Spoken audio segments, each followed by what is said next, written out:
اسرافیل کا نام ہے عبد الرحمن، یعنی ان کے نام مبارک بھی لکھے ہوئے ہیں۔ ویسے جبرائیل کا ترجمہ تو ہے ہی عبداللہ، یعنی یہ سریانی زبان کے لفظ ہیں یا عبرانی ہیں، تو ان کا جب عربی ترجمہ کیا جائے گا تو یہی عبداللہ، عبید اللہ اور عبد الرحمن یہ سب ہیں۔ تو یہ اس میں ملائکہ کا تذکرہ آیا۔ یہ ملائکہ کیا ہیں؟ یہ اللہ تبارک تعالیٰ کی نافرمانی نہیں کرتے، نہیں، یسبحون اللیل والنہار لا یفترون۔ کچھ تو ایسے ہیں جو دن رات اللہ اللہ کرتے رہتے ہیں اور کبھی سستی نہیں کرتے ہیں، اس لیے کہ تھکاوٹ تو ان کو ہے ہی نہیں، بھوک پیاس ان کو ہے نہیں، نیند بھی ان کو ہے نہیں۔ اور ایک جگہ قرآن پاک نے فرمایا لا یعصون اللہ ما امرہم ویفعلون ما یؤمرون، جو اللہ تعالیٰ ان کو حکم دے فرشتوں کو وہ پورا کر لیتے ہیں، وہ اللہ تعالیٰ کی نافرمانی نہیں کرتے۔ اس لیے فرشتے نافرمانی نہیں کرتے، کیوں؟ اس لیے کہ وہ نور سے بنے ہوئے ہیں، ان میں ہماری طرح کی چیزیں نہیں ہیں۔ تو یہ فرشتوں کے سامنے اللہ تبارک تعالیٰ نے فرمایا کہ فرشتوں میں بنانے والا ہوں زمین میں ایک خلیفہ، ملائکہ سے فرمایا، تو تا اس میں جمعیت کی ہے۔ اب سوال ہے کہ یہ اللہ تعالیٰ نے فرشتوں سے جو یہ فرمایا یہ کیا مشورہ تھا؟ کہتے ہیں کہ نہیں، مشورہ تو تھا نہیں، اس لیے کہ مشورے کی ضرورت تو وہاں آتی ہے جہاں کسی مسئلے کے سارے پہلو روشن نہ ہوں، کچھ چیزیں چھپی ہوئی ہوں، تو وہاں مشورے کی ضرورت پیش آ جاتی ہے کہ بھائی آ جاؤ مشورہ کر لو، تاکہ سب اپنی اپنی رائے پیش کر لے، اپنے تجربات بیان کر لیں۔ تو اللہ تبارک تعالیٰ کے سامنے کیا چیز چھپی ہوئی تھی جو فرشتوں کو بلایا جائے، ان سے مشورہ طلب کیا جائے؟ تو فرماتے ہیں کہ یہ اصل میں مشورہ نہیں کرنا تھا، یہ اللہ تبارک تعالیٰ اپنا ایک اظہار فرمانا چاہتے تھے کہ میں ایسا کرنے والا ہوں، تاکہ فرشتوں کے سامنے یہ بات آ جائے، لیکن شکل جیسے مشورے کی تھی، انی جاعل فی الارض خلیفہ، تو یہ تھی۔ اور اس میں یہ فرماتے ہیں اس میں کئی مقاصد تھے۔ ایک مقصد تو یہ تھا کہ اللہ تبارک تعالیٰ یہ فرمانا چاہتے تھے، گویا اس امت کو تعلیم دینا چاہتے تھے کہ جو آپ کے منتخب افراد ہوں، کچھ خاص لوگ ہوں، جب مشورہ کرنا ہو تو ان کو بلایا جائے۔ اور اللہ کے نبی صلی اللہ علیہ وسلم بھی بلاتے تھے، ورنہ آپ سیدھے فرماتے کہ بھائی میرے پاس تو وہی نازل ہوتی ہے، مجھے تو مشورہ کرنے کی ضرورت نہیں ہے، اور اپنے نور باطن سے بھی فیصلہ کر سکتے تھے۔ اور قرآن پاک نے فرمایا وشاورہم فی الامر، آپ صحابہ کرام کو جمع کر لیجئے اور ان سے مشورہ کر لیجئے۔ تو ظاہر سی بات ہے حضرت تو وحی کی بنیاد پر کچھ بھی کر سکتے تھے، لیکن آپ کو معلوم تھا کہ میرے بعد میں تو کسی پر وحی نازل ہوگی نہیں، اور امت کو کام کرنے ہیں آگے جا کر تو کیسے کریں گے؟ اس لیے آپ مشورے کرتے تھے اور بلاتے تھے صحابہ کرام کو، مشورہ، پھر پوچھتے تھے کہ آپ کی کیا رائے ہے، آپ کی کیا رائے ہے، آپ کی، پھر اس کے بعد فیصلہ ہوتا تھا۔ دوسری بات اصل میں یہ ہے اللہ تبارک تعالیٰ کو عظمت بتانی تھی فرشتوں کو، ورنہ یوں ہی سیدھے ہی کھڑے کر لیتے آدم علیہ السلام کو، فرماتے یہ آدم علیہ السلام ہے، نہیں، پہلے فرمایا دیکھو ایک معزز مخلوق تشریف لانے والی ہے، میں ان کو بنانے والا ہوں۔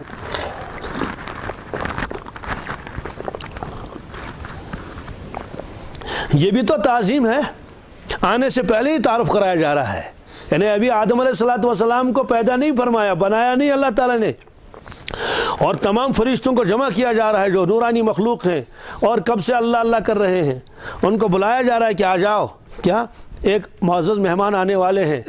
وہ اللہ تبارک تعالیٰ خود تعارف فرما رہے ہیں آدم علیہ السلام کا فرشتوں کے سامنے، یہ نہیں کہ پہلے پیدا فرمایا پھر اس کو بتایا کہ آ جاؤ دیکھو میں نے کیا بنایا ہے، نہیں، پہلے سے بنانے سے پہلے کہ میں ایسا کرنے والا ہوں، ایک ایسی شخصیت آنے والے ہیں، اور صاحب بھی یہ فرمایا کہ وہ میرے خلیفہ ہوں گے، کیا ہوں گے؟ میرے خلیفہ آنے والے ہیں۔ عام طور سے ایسا ہی ہوتا ہے جب کوئی بہت بڑی ہستی آنے والی ہو تو اس سے پہلے ہی لوگوں کو اس کے بارے میں مطلع کیا جاتا ہے، تیاریاں ہو رہی ہیں تاکہ لوگ انتظار میں رہیں اور اس آنے والے مہمان کا تعظیم کریں جیسا کہ ان کو تعارف کرایا گیا ہو۔ تو اللہ تبارک تعالیٰ اصل میں تعارف کرانا چاہتے تھے آدم علیہ السلام کا، تاکہ معلوم ہو جائے کہ کون تشریف لانے والے ہیں۔ تو یہ فرمایا انی جاعل فی الارض خلیفہ، میں زمین میں ایک خلیفہ بنانے والا ہوں۔ اب خلیفہ کس سے کہتے ہیں؟ خلیفہ یہ خلف یخلف، خلفن سے نکلا ہے، اصل میں خلیفہ کے معنی آتے ہیں، ترجمہ تو اس کا ہے نائب، قائم مقام، جو کسی کی جگہ پر پھر بیٹھے اور رہے۔ اب سوال ہے کہ نائب کی ضرورت تو پیش آتی ہے انسانوں کو، بھئی فلاں بوڑھا ہو گیا تو اس کا نائب ہونا چاہیے، فلاں اور کہیں کام پر چلا گیا تو اس کا ڈپٹی کوئی یہاں رہنا چاہیے، فلاں کا انتقال ہوا تو اس کا جانشین رہنا چاہیے۔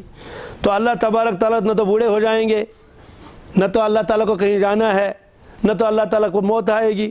سوال ہے کہ اللہ تعالیٰ جو اپنا قائم مقام بنانا چاہتے ہیں تو پھر کس چیز کا قائم مقام بنائیں گے اللہ تبارک تعالیٰ؟ تو یہ ہے، یہ خلیفہ کیا ہے؟ یہ فعیلہ کے وزن پر ہے۔ فعیلہ کہتے ہیں جب ایک کے بعد دوسرا اس کا قائم مقام ہو جائے، جیسے اہل عرب کہتے ہیں خلف فلان فلانن، ابن کثیر میں یہ لکھا ہے خلف فلان فلانن، اس کا مطلب کہ فلاں شخص نے فلاں شخص کو اپنی جگہ بٹھایا، اپنا نائب بنایا، اپنا قائم مقام بنایا۔ تو اللہ تعالیٰ فرماتے ہیں کہ میں اپنا نائب بنانے والا ہوں زمین میں، انی جاعل فی الارض خلیفہ۔ جی، تو سوال یہ ہے کہ اللہ تبارک تعالیٰ کو تو بظاہر ان چیزوں کی ضرورت نہیں تھی، اصل میں اللہ تبارک تعالیٰ یہ چاہتے تھے کہ جو میرا قائم مقام ہوگا وہ یہاں کا نظام سنبھالے گا دنیا کا۔ تو اللہ تعالیٰ تو خود بھی سنبھال سکتے ہیں، فرماتے ہیں ہاں بالکل سنبھال سکتے ہیں، لیکن جس مخلوق کو وہ پیدا کرنا چاہتے ہیں وہ براہ راست اللہ تعالیٰ سے ہر وقت ہم کلام نہیں ہو سکتے، اللہ تعالیٰ کے اوامر اور نواہی کو معلوم نہیں کر سکتے ہیں، اللہ تعالیٰ کس سے خوش ہیں، کس سے ناراض ہیں، کیا کریں۔ اس لیے اللہ تعالیٰ نے فرمایا ٹھیک ہے ذریت آدم تو آئے گی اور ساری دنیا بھر جائے گی، تو ان میں سب سے پہلے کو میں اپنا خلیفہ بناؤں گا، اس کا تعلق مجھ سے بھی ہوگا، اس کا تعلق مخلوق کے ساتھ بھی ہوگا۔ اسی لیے فرماتے ہیں کہ انبیاء علیہ السلام کی دو جہتیں ہوتی ہیں۔ کتنی؟ دو جہتیں ہوتی ہیں۔ ایک جہت تو ان کی ہوتی ہے جس کا تعلق اللہ کے ساتھ ہو، کیونکہ سارے لوگ اس مقام کے ہوں گے نہیں، ایسے انوارات، ایسی پاکیزگی، ایسی طہارت، یہ سب تو نہیں ہو سکتا، اس لیے کہ کثافت بھی ہے بنی آدم کے اندر، تو جس کا بیان آگے آئے گا، چونکہ کئی چیزوں سے بنایا گیا ہے یہ۔ اس لیے اللہ تبارک تعالیٰ سے براہ راست یہ ہم کلام ہو جائیں اور اس کو دیکھیں، اس کی زیارت کریں، یہ تو نہیں ہو سکتا۔ اس لیے اللہ تعالیٰ نے فرمایا ٹھیک ہے میں ایک طبقے کو بناتا ہوں جو مجھ سے ہم کلام بھی ہو جائے اور براہ راست میری وحی ان کے اوپر آ جائے اور ان کا ایک تعلق میرے ساتھ ہو، پھر جو میں ان کو بتاتا رہوں گا وہ آگے اس کو پہنچاتے رہیں گے۔ تو انبیاء علیہ السلام، اچھا اب سوال ہے کہ فرشتے بھی تو کر سکتے تھے کہ ایک پیغام لے کر آئے یہاں، فرماتے ہیں کہ فرشتے آ جائیں گے یہاں تو ہم کو ان سے مناسبت نہیں، اس لیے کہ وہ لوگ کھاتے نہیں، پیتے نہیں، سوتے نہیں، جاگتے نہیں، ان میں تکلیف نہیں، غم نہیں، پریشانی نہیں، سوال ہے کہ سردی نہیں، گرمی نہیں، وہ ہمارا دکھ درد کیا سمجھیں گے؟ اس لیے ہم کو ان سے مناسبت اس طرح کی نہیں ہے کہ وہ حالات ان پر پیش نہیں آتے جو ہم پر پیش آتے ہیں، اگرچہ فرشتوں کا تعلق بھی کس کے ساتھ ہے؟ اللہ تعالیٰ کے ساتھ ہے۔ اب انبیاء علیہ السلام کو اللہ تعالیٰ نے بنایا، ایک تو ان کا تعلق اللہ کے ساتھ ہے فرشتوں سے زیادہ، فرشتوں سے ایسے انوارات اور برکتیں وہاں سے لا سکتے ہیں، اور پھر ہمارے ہر چیز سے وہ باخبر ہیں، درد کس سے کہتے ہیں، آرام کس سے کہتے ہیں، بھوک کس سے کہتے ہیں، پیاس کس سے کہتے ہیں۔ اس لیے اللہ تعالیٰ نے قرآن پاک میں فرمایا وَلَوْ جَعَلْنَاهُ مَلَكًا لَجَعَلْنَاهُ رَجُلًا، اگر ہم فرشتوں کو بناتے انبیاء رسول تو ہم پھر ان کو بھی انسانی شکل میں لاتے، یعنی اگر ہم کسی فرشتے کو کیا بناتے؟ جی پیغمبر بناتے، تو اس کو بھی انسان کا وجود دینا پڑتا کہ وہ انسانوں کی طرح کھاتا پیتا، تو فرشتہ کیسے سکھاتا ہم کو کہ وضو کیسے کرنا ہے، کھانا کیسے کھانا ہے، اور مسواک کیسے کرنا ہے، اور سونا کس طرح، کیا چیز، سب چیزیں نہیں ہوتی۔ اس لیے فرمایا کہ میں ایک قائم مقام بناؤں گا اور وہ نظام چلائے گا دنیا میں، کیا وہ لوگوں کو بتائے گا کہ اللہ تعالیٰ کی بندگی کیسی کرنی ہوتی ہے، گناہوں سے کیسے بچنا ہوتا ہے، انصاف کس سے کہتے ہیں، غربا کے ساتھ کیا معاملہ کرنا ہے، چھوٹوں کے ساتھ کیا معاملہ کرنا ہے، بڑوں کے ساتھ کیا معاملہ کرنا ہے، انتظامی امور کیسے کرنی ہے، سردی گرمی سے کیسے بچنا ہے، حلال کیا چیز ہے، حرام کیا چیز ہے، ہمدردی کس کو کہتے ہیں، کفن دفن کس کو کہتے ہیں، یہ ساری چیزیں۔ اس لیے فرمایا کہ وہ میرا قائم مقام ہوگا اور میرا وہ نائب ہوگا، اور میرے حکم کے مطابق وہ دنیا کے اندر حکومت کرے گا، دنیا کا نظام چلائے گا۔ اس لیے فرمایا میں اس کو خلیفہ بنانے والا ہوں۔ تو خلیفہ کا اصل مطلب تو یہ ہے کہ جب کوئی چلا جائے تو اس کی جگہ دوسرا آئے۔ اللہ تبارک تعالیٰ کو تو کہیں جانا نہیں تھا، لیکن اس وجہ سے گویا کہ آپ نے فرمایا کہ گویا یہ کیا ہے، یہ میرا خلیفہ ہے۔ اب یہ خلیفہ وغیرہ اس کا تذکرہ قرآن پاک میں بہت جگہ آیا ہے، بہت جگہ قرآن پاک میں اس کا تذکرہ اس اعتبار سے آیا ہے کہ اللہ تبارک تعالیٰ فرماتے ہیں خلیفہ کا ایک ترجمہ ہے کہ پہلے والے لوگ چلے گئے تو ان کی جگہ دوسرے لوگ آ گئے، یہ قرآن پاک میں ہے، آپ اس کو سن لیجیے۔ دیکھیے اللہ تعالیٰ فرماتے ہیں وَاذْكُرُوا إِذْ جَعَلَكُمْ خُلَفَاءَ مِن بَعْدِ قَوْمِ نُوحٍ وَزَادَكُمْ فِي الْخَلْقِ بَسْطَةً، یہ اللہ تبارک تعالیٰ قوم عاد سے